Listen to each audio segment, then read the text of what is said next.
শুধু একাডেমিক যোগ্যতায় এ প্লাস পেয়েছে, গোল্ডেন এ প্লাস পেয়েছে এই মানে আপনার সন্তান যে আদর্শবান হয়েছে এটা ভাবা ঠিক নয়। বার্নস স্কুল অ্যান্ড কলেজের ধর্মীয় শিক্ষক ও মিডিয়া ব্যক্তিত্ব জনাব আব্দুল কাদের রুহানি স্যার, তার লিখিত অনেকগুলো বই আছে, তো সেই বইও আপনাদের উপহার দিবে। উনি কয়েকটা প্রশ্ন করবেন, সেই প্রশ্নের অ্যান্সার যারা পারবে তাদেরকে উনি ওনার লিখিত বই উপহার দিবেন। আসসালামু আলাইকুম ওয়া রাহমাতুল্লাহি তাআলা ওয়া বারাকাতুহু। সবাই কেমন আছেন? আলহামদুলিল্লাহ, আল্লাহ তাআলার শুকরিয়া এবং রাসূলের প্রতি দরুদ জ্ঞাপনের পরে এই আলোচনার প্রারম্ভে আপনাদেরকে জানাতে চাচ্ছি বিশ্ব মানবতার মহান মুক্তির দূত মুহাম্মদ রাসূলুল্লাহ সাল্লাল্লাহু আলাইহি সাল্লাম এসেছিলেন এই জামানার সর্বশ্রেষ্ঠ শিক্ষক হিসেবে। শুরুতেই আপনাদেরকে আন্তরিক ধন্যবাদ জানাচ্ছি যে আপনারা অভিভাবক হিসাবে, বাবা মা হিসাবে একটি ভালো সিদ্ধান্ত নিয়েছেন।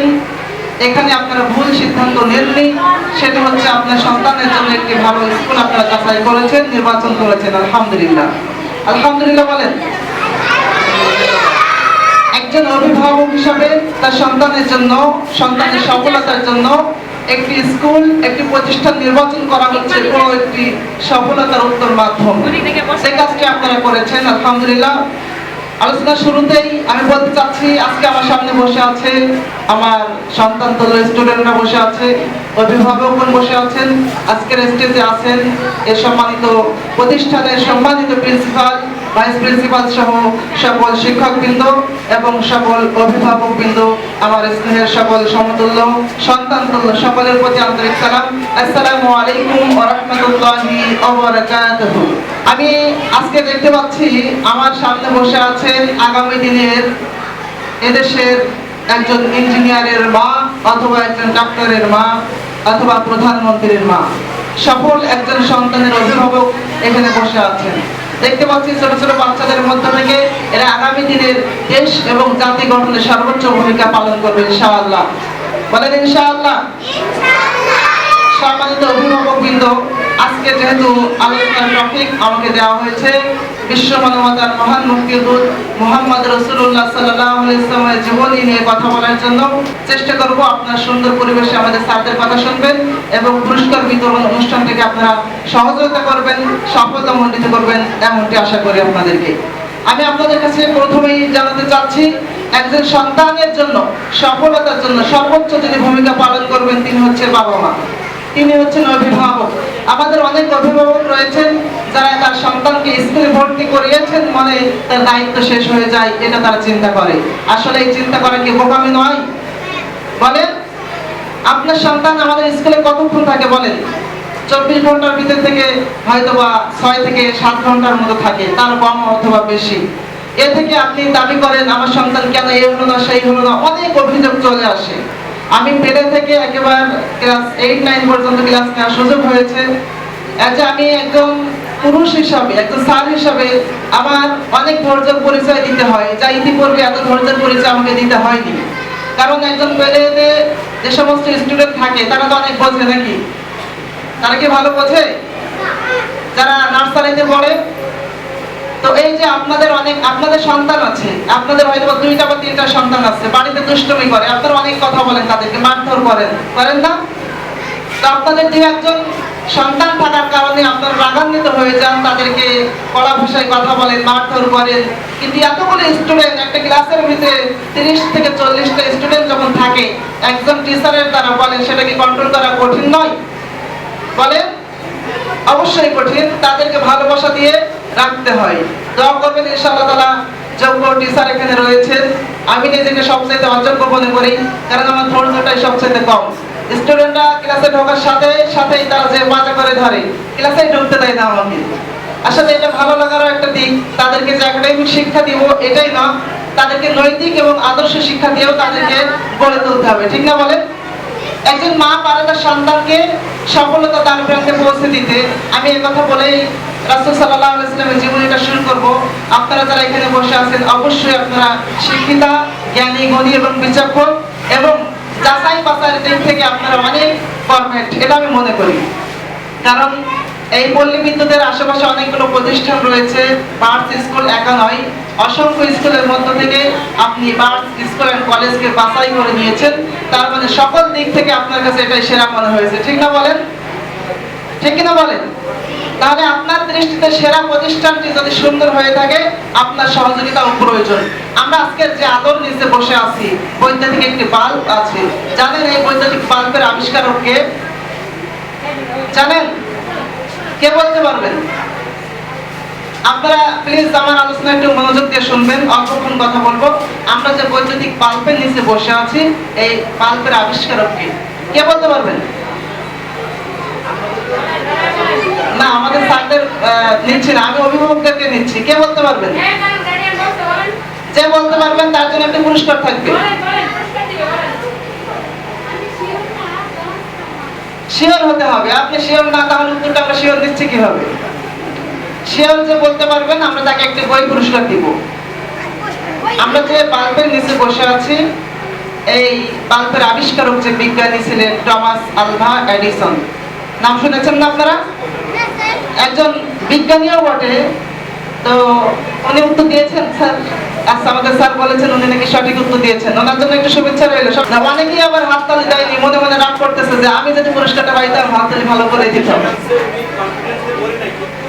আচ্ছা, তাও ওনার উত্তর আমরা দিচ্ছি। আপনার নাম কি? আচ্ছা, আপনার সন্তান আমাদের কোন ক্লাসে পড়ে? পেটেতে। আচ্ছা, কে? আসওয়াদ। মাশাআল্লাহ, আসওয়াদের আম্মা অ্যানসার দিয়েছেন। আমরা তাকে একটা পুরস্কার দিতে চাচ্ছি। স্যার একটা বই দিবেন, হতাশ হবেন না, এই বইটা দেন। উনি হতাশের মধ্যে থেকে প্রশ্নের উত্তর দিয়েছেন। আচ্ছা, পরে দিবেন ইনশাআল্লাহ। আপনার জন্য একটা বই থাকবে ইনশাআল্লাহ। জাযাকামুল্লাহ খাইর।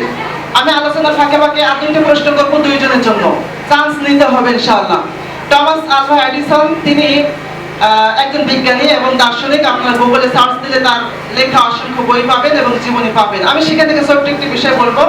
সে যখন স্কুলে পড়তো, স্কুল লাইফে তার মেধা এতটাই খারাপ ছিল, এতটাই অযোগ্য ছিল, এতটাই মানে কি বলবো আর কি, কোনো টিচার তার ক্লাস নিতে চাইতো না। বলতো এরকম নির্বোধ, অবাধ এবং গাধামার্কা স্টুডেন্ট আমাদের স্কুলে দরকার নাই। তো স্কুলের প্রিন্সিপাল স্যার সিদ্ধান্ত নিলেন এই ছাত্র আমাদের প্রতিষ্ঠানে থাকা মানে প্রতিষ্ঠানের নাম, উজ্জ্বল, যশ, খ্যাতি যা ছিল সব মুছে যাবে। আমরা তাকে ছাড়পত্র দিয়ে বিদায় করে দিতে চাচ্ছি। আপনারা মনোযোগী হবেন, প্রশ্ন আবার আসতেছে কিন্তু। তখন একটা ছাড়পত্র লিখে দিল যে এইরকম অযোগ্য স্টুডেন্ট আমাদের স্কুলে আমরা রাখবো না, কারণ কোন ক্লাস টিচার তার ক্লাস নিতে চাচ্ছেন না। একটা চিঠি লিখে টমাস আলভা এডিসনের কাছে দিল এবং বলল, বাবা এটা তোমার বাসায় যে তোমার আম্মাকে দেখাবা। আম্মা যখন এই চিঠিটা পেল, চিঠি পড়ে দেখলো যে আমার সন্তানের বিরুদ্ধে একটি খারাপ কথা লিখেছে। কি কথা লিখেছে? যে এই সন্তানকে স্কুলে আপনারা পড়াতে চাচ্ছে না। তখন টমাস আলভা এডিসন খুব চাতক পাখির মতো চেয়ে আছে যে তার মা তার চিঠিটা শুনিয়ে তাকে বলবে যে কি লিখেছে সেই চিঠিতে। তখন তার মাকে বললো, মা আমার স্যার আমাকে কি লিখেছে? বলছে, বাবা তোমার যে মেধা, তুমি যে মেধা ব্যক্তিত্ব এবং তোমার যে যোগ্যতা, তোমার যে রয়েছে সেটা এই স্কুলে সম্ভব না। তোমার জন্য উন্নত একটা স্কুলের প্রয়োজন। তোমার জন্য বলেছে এই স্যারদের সেই যোগ্যতা নাই যে তোমাকে পড়াবে। তো এখন টমাস আলভা এডিসন বলে, সত্যি মা তাই বলেছে আমার স্যার? বলছে হ্যাঁ। বলছে আমি এটা বিশ্বাস করি না। বলছে আমার ভিতরে এত প্রতিভা আছে, আমার স্যাররা দেখতে পেয়েছে, বলতে পেরেছে এবং বুঝতে পেরেছে, তাহলে নিশ্চয়ই আমাকে ভালো করতে হবে। তো তার মা এই চিঠিটা যত্ন করে আলমারিতে রেখে দিয়েছে। টমাস আলভা এডিসন তার একটা স্পৃহা জন্মালো, তাহলে নিশ্চয়ই আমাকে ভালো কিছু করতে হবে। সে একটা সময় বৈদ্যুতিক বাল্ব আবিষ্কার করলো। এইটা কিন্তু একবার দুইবারে নয়, এটা শত শতবার চেষ্টা করার পরে কিন্তু সফল হয়েছে। তার মানে একটা সন্তানের সফলতার জন্য মায়ের ভূমিকা কম না বেশি বলেন সবাই? যারা বলেন অনেক বেশি। একটা সন্তান, তাকে সফলতার জন্য তার মা একটা মিথ্যা আশ্বাস দিয়েছিল। মিথ্যা আশ্বাসের কারণে তার সন্তানটি ভালো হয়েছে না খারাপ হয়েছে? অবশ্যই ভালো হয়েছে। আপনার সন্তান আজকে পরীক্ষার ফল দেওয়া হবে, হয়তো বা কারো 2 মার্ক বা 3 মার্ক কম থাকবে, বলবে যে তোর দিয়ে লেখাপড়া হবে না, যা কালকে থেকে তারা রিক্সা কিনে দেবো অথবা ঝালমুড়ি বিক্রি করে খাবি। এরকম বলি না আমরা? আচ্ছা, এটা কি করা যাবে? একটা মায়ের দোয়া আল্লাহ তাআলা কবুল করে দিতে পারে কিনা বলেন? যারা বলেন আপনারা কি সময় রোজা আছেন নাকি? সকালে খেয়ে আসেননি? ভাবছেন স্কুলে গেলে মানে তাবারক দিতে পারে। আচ্ছা, সর্বোচ্চ শক্তি দিয়ে কথা বলবেন, তাহলে ভালো লাগবে। এই যে আসলে পিতামাতার ভূমিকা সন্তানের জন্য এতটাই বেশি আমরা জানি না, আমরা বুঝতেই পারি না। কিন্তু এখানে যারা বাবা মা আছেন, আপনাদের সন্তানদেরকে কত ভালোবাসেন, আপনাদের সন্তানদেরকে আপনারা কত ভালোবাসেন। আমাদের বাবা মা আমাদেরকে ভালোবেসেছেন, ঠিক না বলেন? আসুন আমরা আজকে রবিউল আউয়াল মাস, বিশ্বনবী মুহাম্মদ রাসূলুল্লাহ সাল্লাল্লাহু আলাইহি ওয়াসাল্লাম এই মাসে আগমন করেছিলেন এবং এই মাস থেকেই বিদায় নিয়েছেন। দ্বিতীয় পুরস্কারের দিকে যাচ্ছি আমরা। সেই যে মাসে তিনি আগমন করেছিলেন, রবিউল আউয়াল মাস, এবং বিদায় নিয়েছিলেন, সে তারিখটা কি সবাই বলতে পারবেন? বলেন পিছনে। মাশাআল্লাহ, আমার নামটা কি একটু বলবেন প্লিজ? আচ্ছা, তাহলে আমাদের ভাইদের পক্ষ থেকে একজন, বোনদের পক্ষ থেকে একজন, আপনার কোন ক্লাস? চতুর্থ শ্রেণীতে সাফিয়ার বাবা কিন্তু দ্বিতীয় পুরস্কার পেয়ে গেছে। এখন আরেকটি পুরস্কার আছে, না জানি কে পেয়ে যায়। আসলে আপনারা ভাবতেছেন যে ছোট্ট একটা বই, কত দাম, এত এই পুরস্কার নিয়ে দরকার নেই রিস্ক নেওয়ার। আপনি আপনার প্রতিভাটা কাজে লাগান। এখানে বইটার মূল্য নয় বা পুরস্কারের মাপ করার কোনো কিছু নাই। আপনি যে নিচ্ছেন এটা আমাদের কাছে অনেক কিছু বড়। যাই হোক, বিশ্বনবী মুহাম্মদ রাসূলুল্লাহ সাল্লাল্লাহু আলাইহি ওয়াসাল্লাম যখন তিনি 12 রবিউল আউয়াল 570 খ্রিস্টাব্দে আরবের বুকে জন্মগ্রহণ করেছিলেন, সে সময় সবাইকে শিকল দিয়েছিল নাকি? ছিল? মারামারি ছিল না সে সময়? খুন খারাপি ছিল না? ধর্ষণ ছিল না? হত্যা ছিল না? ছিল এগুলো? পৃথিবীর ইতিহাসে সবচাইতে জঘন্য জঘন্য সমাজ ছিল সে সময়। আল্লাহ তাআলা একজন মহামানবকে পৃথিবীতে প্রেরণ করেছিলেন, তার নাম হচ্ছে বিশ্ব মানবতার মহান মুক্তির দূত সাইয়্যিদুনা মুহাম্মদ রাসূলুল্লাহ সাল্লাল্লাহু আলাইহি সাল্লাম। তিনি এসেছিলেন পৃথিবীর বুকে। যখন এসেছিলেন, তার বাবা কি বেঁচে ছিলেন? বেঁচে ছিলেন না। মা আমিনা তিনি জন্মগ্রহণ করেছেন। জন্মগ্রহণ করে পৃথিবীতে আসলেন। এসে এই অসভ্য সমাজকে পরিবর্তন করার জন্য তিনি চিন্তা করলেন, আমাদেরকে কিছু একটা করা দরকার, সমাজ বিপ্লবের পরিবর্তন আমাদের আনা দরকার। আসলে সমাজ বিপ্লবের পরিবর্তন হয় দুইটা মাধ্যমকে অতিক্রম করার পরে, যেটা আমি নিজে বুঝি। সেটা হচ্ছে আমাদের চিন্তার পরিবর্তন, মানসিক চিন্তার পরিবর্তন যতক্ষণ না হবে, কোনো ব্যক্তি, কোনো সমাজ, কোনো রাষ্ট্রের পরিবর্তন হবে না। ব্যক্তি এবং তার নৈতিক চরিত্রের পরিবর্তন থাকা দরকার। আমাদের চরিত্র যতদিন সুন্দর না হবে, সুন্দর একটি সমাজ আমরা দেখতে পাবো না। তাহলে মানসিক পরিবর্তন, চিন্তার পরিবর্তন এবং আপনার ব্যক্তির চরিত্রের পরিবর্তন দিয়েই সম্ভব একটি সুন্দর এবং সুখময় একটি পরিবেশে, ঠিক না বলেন? মুহাম্মদ সাল্লাল্লাহু আলাইহি ওয়াসাল্লামকে অমুসলিমরাও পর্যন্ত আল-আমিন উপাধি দিয়েছিলেন, ঠিক না বলেন? তার মানে তাকে বিশ্বাসী জানতো। সমকালীন সময়ে আমরা, তিনি ছিলেন অমুসলিম, মানে খ্রিস্টান। মাইকেল এইস হার্ট একটি বই লিখেছেন, দ্য 100। বইয়ের নাম কি? যারা বলেন সবাই, দ্য 100। 100 জন মনীষীর জীবনী নিয়ে তিনি একটি বই লিখেছেন। 100 জন মনীষীর জীবনী নিয়ে তিনি বিশ্লেষণ করেছেন, গবেষণা করেছেন। তিনি দেখেননি কে মুসলিম, কে হিন্দু, কে বৌদ্ধ, কে খ্রিস্টান। 100 জন মনীষীর জীবনী পর্যাপ্ত পরিমাণ রিসার্চ করেছেন। বইটি আমার কাছে সংরক্ষণ করা আছে, নিজেও পড়েছি। তিনি অনেক চিন্তা ভাবনা করে দেখলেন যে 100 জন মনীষীর মধ্যে নাম্বার 1 কাকে আনা যায়। অনেক ভেবে চিন্তে দেখলেন একজন মানুষকে আনা যাচ্ছে, তার নাম কি? মাশাআল্লাহ, আপনারা সবাই জানেন। সবাই বলেন মুহাম্মদ রাসূলুল্লাহ সাল্লাল্লাহু আলাইহি ওয়াসাল্লাম। মুহাম্মদ সাল্লাল্লাহু আলাইহি ওয়াসাল্লামের জীবনে তিনি নাম্বার 1 এ নিয়ে আসলেন। বইটা যখন প্রকাশ হয়ে গেল, সাংবাদিকরা এসে বলল, স্যার আপনি একজন পৃথিবীর ইতিহাসে বিখ্যাত একজন ব্যক্তিত্ব, আপনার লেখা বই খ্রিস্টানরা পড়ে, ইহুদিরা পড়ে, হিন্দুরা পড়ে, আপনি যা বলেন সেটাই নোট হয়ে যায়, সেটা বিশ্ববিদ্যালয়ে পড়ানো হয়। আপনি একজন খ্রিস্টান মানুষ, আপনি মুসলমানদের নবীকে কেন 1 নম্বরে নিয়ে আসলেন? তিনি বললেন, আমি চিন্তা করেছি, গবেষণা করেছি, মানুষের জীবনী তাৎপর্য বিশ্লেষণ করেছি। মুহাম্মাদের মতো একটা ব্যক্তিত্ব সম্পন্ন, এত সত্যবাদিতা, আমানতদারিতা, যার জন্ম থেকে শুরু করে মৃত্যু পর্যন্ত একটাও মিথ্যা কথা নাই, তার জীবনী না দিয়ে দেব কার জীবনী? সেই ব্যক্তির জীবনী দিয়েছি। যদি পৃথিবীর কোনো মানুষ তার জীবনীটা পড়ে, সে সোনার মানুষে পরিণত হয়ে যাবে। সুবহানাল্লাহ পড়ে দেই বলেন সবাই, যারা বলেন সুবহানাল্লাহ। আমরা সেই নবীর উম্মত হতে পেরেছি, এটা আমাদের গর্ব, এটা আমাদের কি? এটা আমাদের ভালোবাসা, আমাদের ভালো লাগা।